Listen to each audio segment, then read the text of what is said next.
Welcome back to 504 Road Trips. Today we got our Saab back. This car's been laid up for 7 months, and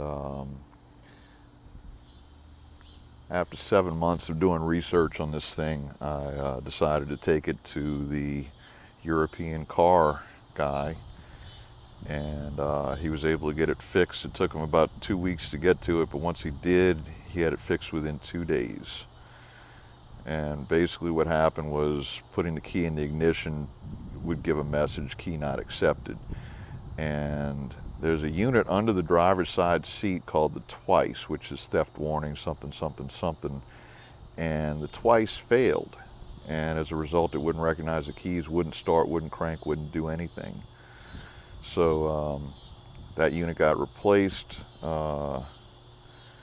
We actually had really good results from European Cars Incorporated in Metairie, Louisiana. The whole thing cost me right under $1,000. The part itself, which came from eEuroparts.com, was $700. So he was pretty fair on the labor, considering there's very, very few mechanics that'll work on these things. So now we're going to look at some of the quirks of this car that I don't think I've ever shown. I've had this car for, I guess, 3 years now, and I did one video about it before, and never really went over some of this stuff. So let's take a look. So the first thing to note is the little windshield wipers on the headlights. And whenever the headlights are on and you turn on the windshield wipers and run the washers, the wipers on the headlights cycle. And these are kind of noisy, and I think they need a little bit of work. I'll have to look into that. But they actually do work. Next thing we're going to look at is the fuel gauge. And like a lot of European cars, it does not have full and empty. This one has full and R for refill or refuel. So you can say I have to get some gas, my gauge is on R. It's kind of strange. We also have this decorative little outline of an engine on the dashboard that just stays on all the time. I don't know quite what to make of that. It actually involves a code having to do with the vapor recovery in the fuel tank, and it's just too much trouble to fix. Now, anyone who's ever driven a Saab knows about these center ignition key switches here, and this is between the seats. And to start the car, you do that. And to take the key out, when you turn the car off, the car has to be in reverse in order to lock the key and take it out. In addition to the ignition key being in the center console, so are all of the window switches. So these 4 switches here control each of the windows. This right here lowers all 4 windows at the same time, and you use that if you want to put the convertible top down. And it'll also raise all 4 windows at the same time. And this right here is what controls the convertible top, which doesn't work because one of the hydraulic lines blew off, and I haven't had a chance to fix that yet.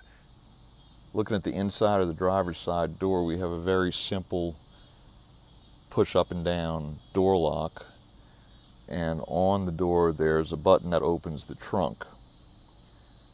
But what this car is completely lacking is a power lock button for the inside of the car. You have the remote on the key, but there's no actual button.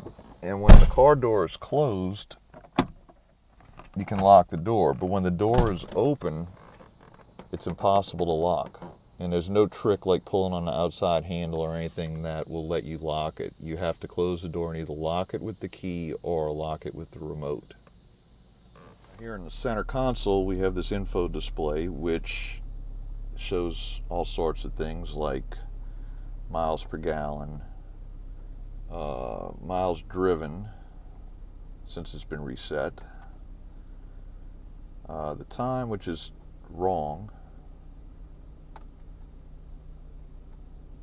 I think this is an alarm. Yeah, this is an alarm, which we've never used. average speed, and then on this side we get the miles per gallon.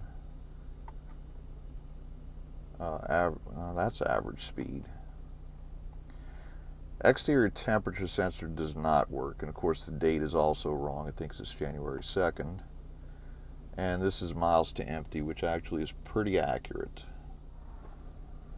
Down here we have the air conditioner, and some of the LEDs are not working properly in the display, so what that says is low, and that's actually a thermostat. Sometimes it works, sometimes it doesn't, but that's 70, 68, 66, 64, 62, 60, 58, and then low, which just blasts the air full blast, keeps the compressor on all the time. This sets where you want the air to blow. Down here we have heated seats, and they actually work. The heated seat for the left and the heated seat for the passenger side. And this button right here turns off the traction control system, which is probably not a wise thing to ever do. This car also had OnStar, which is completely inactive. In fact, I think I disconnected this because I kept on hitting it by accident, and every time I'd press the button here by accident, it would make some kind of an OnStar announcement through the radio speakers. So we got rid of that. There's an economy setting on the air conditioner, but because the outside temperature sensor doesn't work, the economy setting doesn't work. This is a cigarette lighter slash power port. It doesn't work, and so I wired in another one down here under the dash. So the last thing we're going to look at is this night panel button here, and this is something that is a throwback to the old Saab fighter jets. And we'll see what happens when we push that button. So when you press the night panel button, it turns off most of the lights on the dashboard, including about half of the speedometer. And of course it doesn't turn off warning lights. So you got that bright check engine light, and right now I got the parking brake on, so that's pretty bright. But the speedometer is the only gauge lit up, and it's lit up to 90 miles an hour. And everything else is dark. And if you go over 90 miles an hour, the rest of the speedometer will light up. If you start to run low on gas, like I guess if the low fuel light comes on, the gas gauge will light up. And I believe there might be a couple of other little things like that, like if the car overheats, the temperature gauge will light up. But otherwise, everything else stays pretty dark. And one other thing I wanted to point out, and this car is an ongoing project. It's 18 years old, it needs work, but the engine mounts are shot. So when you put it in first gear and you come off the clutch, the shift moves a lot. And that's kind of annoying, plus it means that everything's moving around. So that's one of the things that we're probably going to take the car back to the European car guy to have him replace the motor mounts and transmission mounts. So that's it for the Saab. Thanks for watching. If you like this video, give us a thumbs up. Be sure and hit the subscribe button and the bell icon, and join us for our next 504 road trip.